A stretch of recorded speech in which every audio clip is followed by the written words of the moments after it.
He also sees this looming shadow. And the message he delivered that day, it's a warning that you'll see is shockingly relevant to us right now. Think about this for a second. 100 years ago, one of the world's greatest minds travels to a nation right at a crossroads. He sees this profound, incredible beauty, something he thinks could actually change the world. But he also sees this looming shadow. And the message he delivered that day, it's a warning that you'll see is shockingly relevant to us right now. All right, so let's set the scene. It's 1916, we're in Tokyo, and you've got the Nobel Prize-winning poet Rabindranath Tagore standing up in front of a bunch of university students. Now you have to remember, the world is deep in the First World War, and Japan, well, Japan has modernized at lightning speed and is really starting to flex its muscles on the global stage. So what on earth does a poet from India have to tell them in a moment like this? And what's so cool is how he kicks things off. He's totally upfront, right?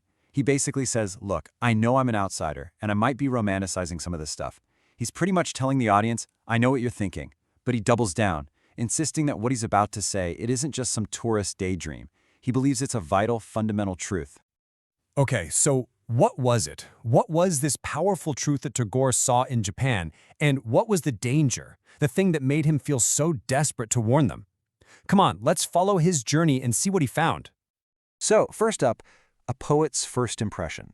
And you know, Tagore didn't exactly show up wearing rose-colored glasses. He was actually pretty skeptical. He was worried he'd find that the real Japan was just buried under some cheap knockoff version of the West. And his first look around seemed to prove him right.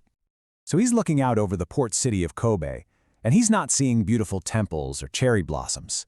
Nope, what he sees is this, just a massive sea of corrugated iron roofs. It hit him, and he actually wrote this down, like a giant iron dragon that had literally devoured a piece of the living earth. But then, everything changed. He had this moment that completely shifted his perspective. He contrasts that ugly, industrial iron dragon with this chance encounter he had at a train station with a group of Buddhist priests.